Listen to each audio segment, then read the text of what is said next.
BBC दुनिया में आज देखिए श्रीलंका के गृह युद्ध पर संयुक्त राष्ट्र में चर्चा। श्रीलंका में दशक तक चले गृह युद्ध के दौरान हुए मानवाधिकारों के उल्लंघन के लिए कौन था जिम्मेदार? क्या सरकार ने निभाई थी अपनी जिम्मेदारी? संयुक्त राष्ट्र में अगले महीने प्रस्ताव पर होगी वोटिंग, भारत की क्या होगी भूमिका? स्वागत है आपका बीबीसी दुनिया में। मैं आपके साथ पायल भुयन। कवर स्टोरी में श्रीलंकाई गृह युद्ध पर होगी बात, लेकिन पहले हेडलाइंस। हीरा व्यापारी नीरव मोदी के प्रत्यर्पण को यूके कोर्ट ने दी मंजूरी। कोर्ट ने कहा भारतीय जेल में उनकी सुरक्षा को लेकर आश्वस्त है। जज बोले मोदी पर जो आरोप हैं उनके जवाब उन्हें भारत में ही देने होंगे। नीरव मोदी को जल्द भारत वापस लाने के लिए ब्रितानी अधिकारियों से चर्चा करेगी भारत सरकार। 14,000 करोड़ रुपए के पीएनबी बैंक घोटाले में अभियुक्त है नीरव मोदी। भारत में फिर बढ़ने लगे कोरोना के नए मामले। पिछले 24 घंटे में सामने आए 16,000 से ज्यादा नए केस। कुल एक्टिव केस 1,51,000 के पार। अब तक 1,26,00,000 से ज्यादा लोगों को लग चुकी है कोरोना वैक्सीन। नियंत्रण रेखा पर संघर्ष विराम को लेकर भारत पाकिस्तान की सेना में सहमति। सेनाओं ने हॉटलाइन के माध्यम से की बात। दोनों पक्ष 24-25 फरवरी की मध्यरात्रि से गोलीबारी रोकने पर हुए राजी। जहां दायित्व उनका है, अगर उसका वो अनुपालन नहीं करेंगे तो जो भी कानून में प्रावधान है आईटी एक्ट में बाकी है वो देखा जाएगा। सोशल मीडिया और डिजिटल कंटेंट के लिए केंद्र सरकार की नई गाइडलाइन। सरकार ने कहा सोशल मीडिया भारत में बिजनेस करे लेकिन डबल स्टैंडर्ड्स नहीं चलेगा। किसी भी आपत्तिजनक कंटेंट को 24 घंटे में हटाना होगा। सभी को सेल्फ रेगुलेशन करना होगा लागू। इनमें से कुछ अहम खबरों की चर्चा आज बीबीसी दुनिया में।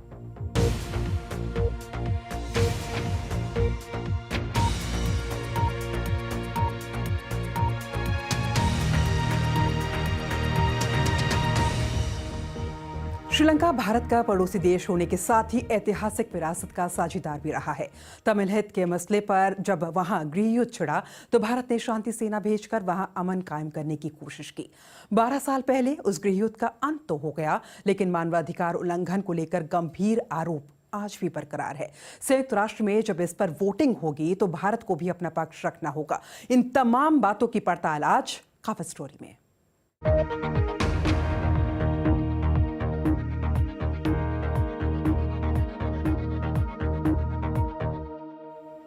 श्रीलंका को अब संयुक्त राष्ट्र के एक नए प्रस्ताव का सामना करना होगा। इसमें श्रीलंका से कहा जा रहा है कि वो 26 साल तक चले गृह युद्ध के पीड़ितों को न्याय दे और मानवाधिकारों का उल्लंघन करने वालों की जवाबदेही तय करे। ब्रिटेन के विदेश मंत्री डोमिनिक राब ने संयुक्त राष्ट्र में कहा है कि जवाबदेही तय होनी चाहिए। उन्होंने एक ट्वीट किया और जिसमें उन्होंने कहा कि आज हम दुनिया भर में लोकतंत्र पर हमला और मानवाधिकारों के उल्लंघन में तेजी देख रहे हैं। उसमें संयुक्त राष्ट्र मानवाधिकार परिषद की भूमिका पहले से कहीं ज्यादा बढ़ जाती है। मैंने सभी जगह मानवाधिकारों की सुरक्षा और उसके प्रोत्साहन को लेकर काम करने की जरूरत पर जोर दिया है।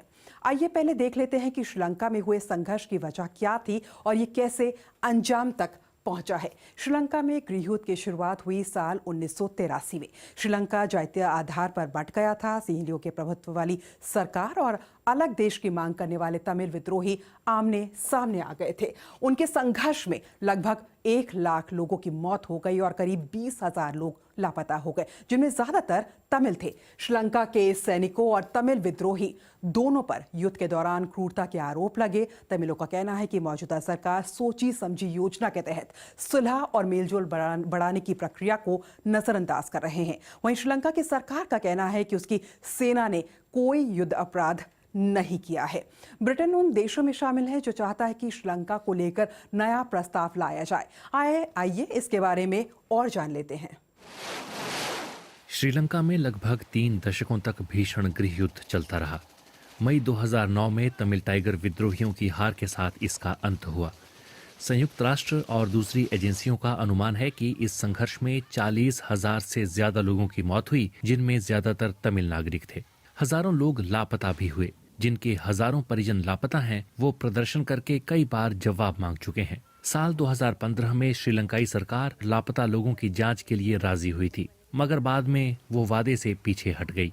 कुछ महीनों बाद साल 2019 के आखिर में वही गोटाबाया राजपक्षे देश के राष्ट्रपति चुने गए, जिन्होंने तमिल टाइगर्स के खिलाफ श्रीलंका की सेनाओं का नेतृत्व किया था। अब ब्रिटेन और बाकी देश श्रीलंका की जवाबदेही तय करना चाहते हैं। And the position of our government, Selangor Kotabe Rajapaksa's mandate, पिछले साल जेनेवा जाकर मैंने कोर ग्रुप और हमारे यहाँ की तत्कालीन सरकार के कोर्ट समर्थित रेजोल्यूशन से हटने का ऐलान किया था। हमारे संविधान के मुताबिक हमारे पास इस तरह की प्रक्रिया में शामिल होने का अधिकार नहीं था। then government of the day. पिछले महीने संयुक्त राष्ट्र की मानवाधिकार आयुक्त मिशेल बैशले ने एक कड़ी रिपोर्ट जारी करके सरकार पर वादा खिलाफी का आरोप लगाया। युद्ध खत्म होने के 12 साल बाद भी जवाबदेही और सुलह की कोशिशों का कोई नतीजा नहीं निकला। इससे दोषियों को सजा ना देने की व्यवस्था स्थापित हुई और पीड़ितों का सिस्टम पर भरोसा कम हुआ। श्रीलंका ऐसा देश बन गया है जो अतीत को लेकर आंखें मूंद कर बैठा है। मगर सरकार इनकार करती है। The ground situation is totally different to what commission की रिपोर्ट में जो बताया गया है जमीनी हालात उससे अलग हैं।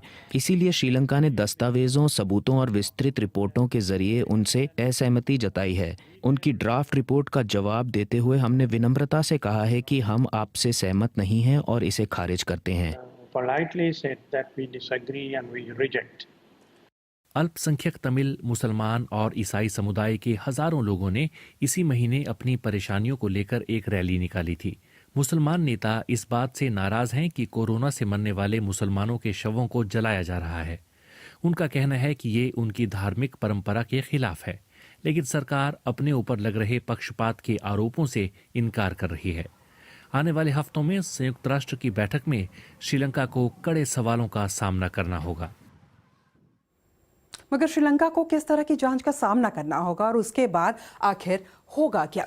संयुक्त राष्ट्र प्रस्ताव के मसौदे पर संयुक्त राष्ट्र की मानवाधिकार परिषद के सदस्य देशों के साथ एक चर्चा होगी। फिर इसे या तो आम सहमति से स्वीकार कर लिया जाएगा या फिर अगले महीने कॉन्फ्रेंस के आखिर में इस पर एक वोटिंग हो सकती है। हमने बीबीसी संवाददाता अनबरासन एथिराजन से बात की कि यूएन के प्रस्ताव का किस तरह का असर होगा।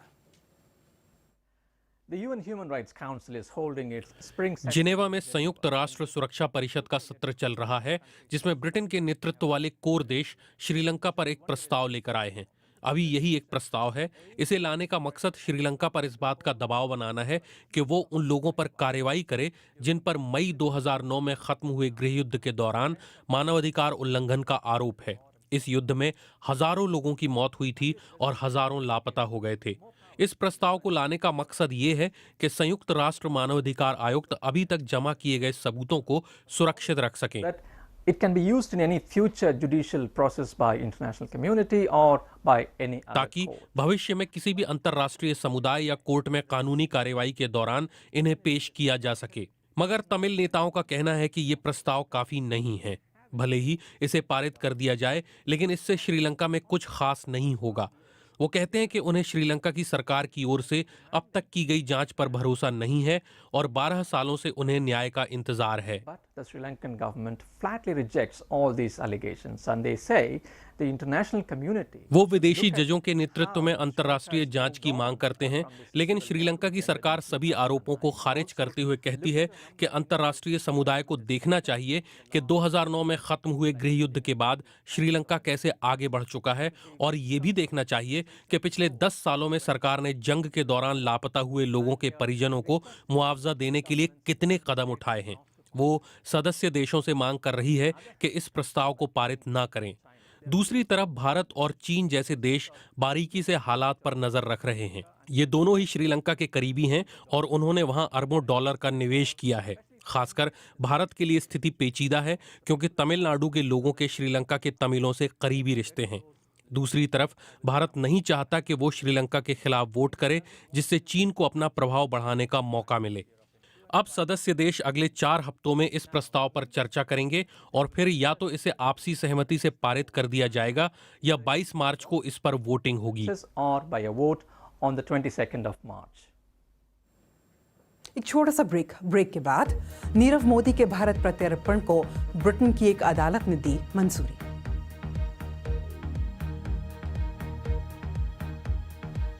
और कहानी स्वप्ना बर्मन की, जिन्होंने 7 खेलों वाले इवेंट में जमाया सिक्का। एक छोटा सा ब्रेक, तुरंत लौटते हैं।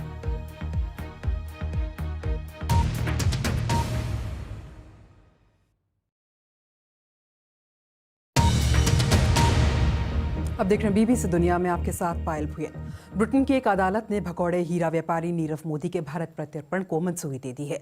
गुरुवार को इस मामले में कोर्ट ने फैसला सुनाया और कहा कि मुंबई की आर्थर रोड जेल उनके लिए ठीक रहेगी। इस मामले में और जानकारी दे रही हैं ब्रिटेन में मौजूद बीबीसी संवाददाता गगन सबरवाल।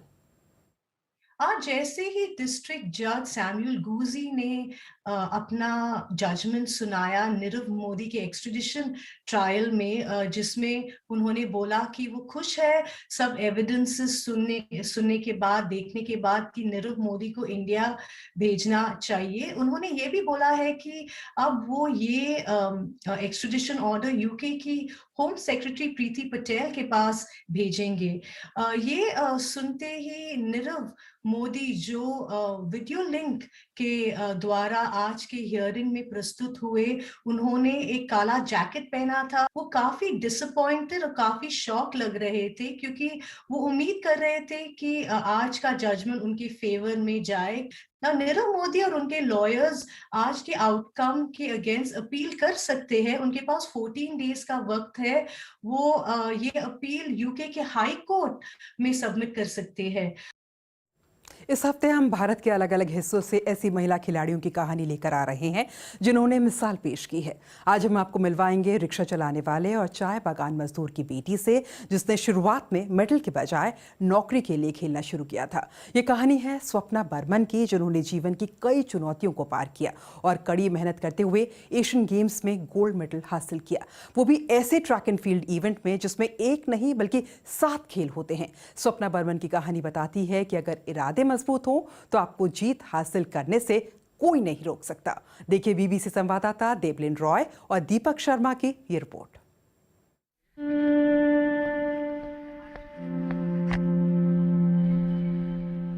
स्वप्ना के लिए गरीबी के गर्त से निकलकर एशियन गेम्स के सबसे ऊंचे पोडियम पर पहुंचना अपने नाम की तरह एक सपना ही था। नमस्कार, मेरा नाम स्वप्ना वर्मा है। एशियन गेम्स में गोल्ड मेडल जीतने के लिए मुझे बहुत संघर्ष करना पड़ा, लेकिन जब मैं जीती तो बहुत अच्छा लगा, जैसे मेरा सपना पूरा हो गया हो। स्वप्ना ने हेप्टाथलॉन में नाम कमाया, जिसमें 7 अलग अलग खेल होते हैं। ये स्वप्ना के लिए इसलिए भी बड़ी उपलब्धि थी क्योंकि उनके पैर में 6 उंगलियां हैं। जूते पहनने पर बहुत दर्द होता था, पैर बहुत दुखता था। मैं 180 रुपए के जूते पहनती थी क्योंकि परिवार इससे महंगे जूते नहीं दिलवा सकता था। लेकिन पैर में 6 उंगलियां होना ही स्वप्ना की राह में इकलौती मुश्किल नहीं थी। मेरे पिता रिक्शा चलाते थे और माँ चाय के बगीचे में काम करती थी। जब मैं छोटी थी तो रिक्शा चलाते हुए पिता को ब्रेन स्ट्रोक हो गया और वो पैरालाइज्ड हो गए। मैं छोटी प्रतियोगिताओं में भाग लेती थी जहाँ जीतने पर मुझे 500, 1500 या 2000 रुपए मिल जाते थे। मैं इन पैसों को अपने माता पिता को दे देती थी। दरअसल स्वप्ना ने इस उम्मीद में खेलना शुरू किया था कि इसके जरिए कोई अच्छी नौकरी मिल जाएगी। हम 4 भाई बहन हैं। मेरे पिता ने कहीं सुना था कि खेलों में अच्छा करने वालों को नौकरी मिल जाती है और अगर मैं साई यानी स्पोर्ट्स अथॉरिटी ऑफ इंडिया में प्रैक्टिस करूंगी तो नौकरी मिलने की संभावनाएं बढ़ जाएंगी। मुझे नहीं पता था कि साई क्या है। शुरू में किसी ने मुझे गंभीरता से नहीं लिया, तब मेरा वजन भी काफी ज्यादा होता था। बड़ी कामयाबी से ठीक पहले भाग्य उनकी एक और कड़ी परीक्षा लेने वाला था। एशियन गेम्स के फाइनल से ठीक 2 दिन पहले उनके दांत में इन्फेक्शन हो गया। मैं आराम नहीं कर सकी, फिर भी ट्रैक पर उतरी। मैंने अपनी माँ, पापा, टीचर को याद किया, भगवान शिव, माँ काली को याद किया और सब किस्मत पर छोड़ दिया। उस दिन का मेरा प्रदर्शन जीवन के सबसे बेहतरीन प्रदर्शनों में से एक था। जब मैंने स्क्रीन पर पॉइंट्स देखे तब एहसास हो गया कि मैं फर्स्ट आ गई हूँ। उस पल मैं सारी मेहनत, दांत और चोटों का दर्द सब भूल गई। स्वप्ना की निगाहें अब ओलंपिक के पोडियम पर है। कामयाबी पाने का मजबूत इरादा उन्हें उन लोगों के बीच ला खड़ा करता है जो भारत में कई महिला खिलाड़ियों के लिए प्रेरणा का स्रोत बन सकते हैं। कहते हैं हौसले बुलंद हो तो मंजिल मिल ही जाती है। वक्त एक छोटे से ब्रेक के बाद आपको मिलवाएंगे अमेरिका में सबसे कम उम्र में चुनी जाने वाली मुसलमान अधिकारी बुशरा से।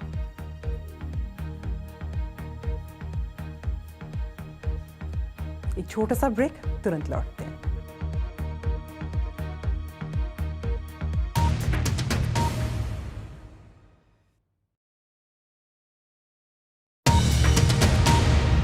आप देख रहे हैं बीबीसी दुनिया में, आपके साथ पायल भुइल।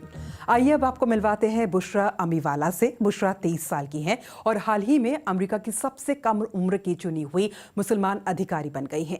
उन्हें इलिनॉय में बोर्ड ऑफ एजुकेशन में अधिकारी के तौर पर चुना गया है और उनके ऊपर स्कोकी स्कूल डिस्ट्रिक्ट में प्लानिंग, स्कूल लंच और दूसरे कामों को सही तरीके से मैनेज करने की जिम्मेदारी है। उनसे बात की बीबीसी संवाददाता विनीत खरे ने। मैं 19 साल की थी जब मैं पहली दफा इलेक्शन के लिए खड़ी हुई और मैं बहुत सर्विस वर्कर कम्युनिटी वर्क में इन्वॉल्व थी। मैं वॉलंटियर बहुत करती थी, ऐसा टाइम डोनेट करती थी, मुझे बहुत इन चीज़ों का शौक था। और एक पर्सन ने मुझे देखकर बोला कि आपको इलेक्शन के लिए खड़ा होना चाहिए, जो आप काम करती हो इलेक्शन में बहुत काम आएगा और ऐसा बैकग्राउंड वेरी वैल्यूएबल होगा। तो मैंने कंसिडर किया, मैंने सोचा इसके बारे में, मैंने बोला अच्छा मैं कर लेती हूँ। तो मैं इलेक्शन के लिए खड़ी हुई और मैं हारी पहली दफा। और जिसके सामने मैं खड़ी हुई इलेक्शन के लिए, उसने मुझे देखकर बोला आपको वापस खड़ा होना चाहिए, आपको वापस रन करना चाहिए, क्यों नहीं? तो 6 महीने बाद मैंने सोचा चलो मैं वापस कर लेती हूँ। तो मैं वापस खड़ी हुई इलेक्शन के लिए, बोर्ड ऑफ एजुकेशन के लिए। And April 2019 में alhamdulillah I got elected to become the youngest Muslim elected official in the United States. आपके इंटरव्यूज में पुराने देख रहा था, उसमें आपने इस्लामिक प्रिंसिपल्स की बात की है, वॉलंटियर वर्क की तो बात की है, लेकिन आपने इस्लामिक प्रिंसिपल्स की बात की। थोड़ा सा मुझे उसके बारे में बताएं। तो इस्लाम मुझे सिखाता है 2 चीजें। एक कि नीयत सबसे पहले आती है हर चीज, हर काम में। Intention comes before everything. So ये मेरा लीडरशिप स्टाइल का एक बहुत कोर प्रिंसिपल है कि मेरी नीयत, मेरी इंटेंशन सबसे पहली चीज होती है जो मैं कंसिडर करती हूँ। और दूसरी चीज सिखाती है कि one of the 5 pillars of Islam is zakat, charity work. तो मेरा इस रिलीजन मुझे बताता है कि ऐसे काम में मुझे जरूर इन्वॉल्व होना चाहिए, काम करना चाहिए, हेल्प करना चाहिए दूसरे लोग जिनके पास ऐसी चीजें के एक्सेस नहीं है। एंड मैं चाहती हूँ कि मेरे इन्वॉल्वमेंट से कोई और देखकर बोले कि मैं भी कुछ कर सकता हूँ या मैं भी कुछ कर सकती हूँ। तो इस हिसाब से मैं जो भी करती हूँ इस इंटेंशन के साथ करती हूँ कि मैं होपफुली समवन एल्स को इंस्पायर कर सकूँ इस दुनिया में। बुशरा दुनिया भर में कई महिलाओं के लिए हौसले की मिसाल है। कार्यक्रम से जुड़े किसी भी टॉपिक पर आप मुझे ट्वीट कर सकते हैं। मेरा ट्विटर हैंडल है @पायल भुयन। आज के लिए बस इतना ही।